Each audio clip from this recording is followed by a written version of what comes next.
Okay, the distance between 2 points. If we begin by looking at point A and point B, it's actually quite easy to find the distance between those 2 points because they're on the same vertical line. So B here is at 1 and A is at 4, so you can easily just count 1, 2, 3. So the distance between A and B would be 3. Now if I asked you to find the distance between A and C, that wouldn't be so easy because they're not on the same horizontal line. So in a case like this, we use the distance formula.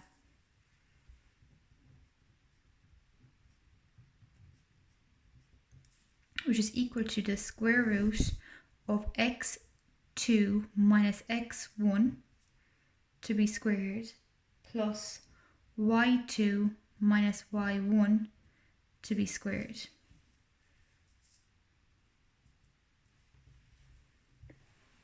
This formula comes from Pythagoras' theorem, where we would draw a triangle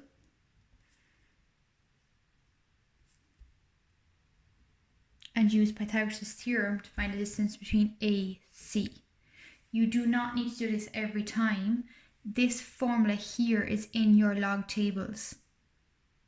This will be given to you.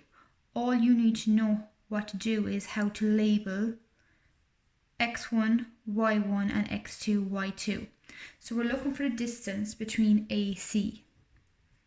So we write that like that. That there means the distance between AC equals. Now before I do all this, I'm actually going to write down my point A, which is 3, cross 3, up 4. And my point C is across minus 3, up 2. Now I have 2 points. Choose your first point, label it x1, y1, and label your second point x2, y2. Now that we know what these are all labelled, we can just fill it straight into the formula.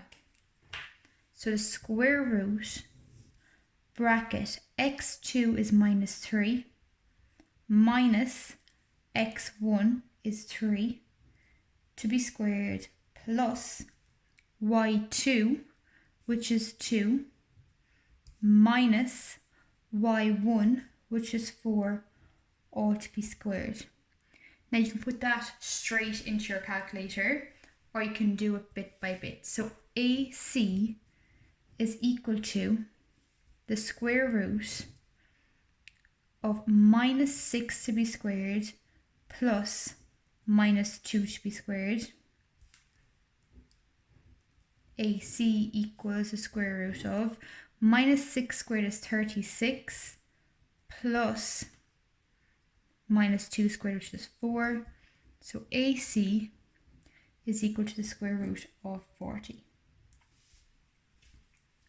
This here, that is left in Cert form. If the question asks you to leave it in Cert form, you write it as a square root of 40. If not, you put it straight into your calculator and you find it to however many decimal places you're told to.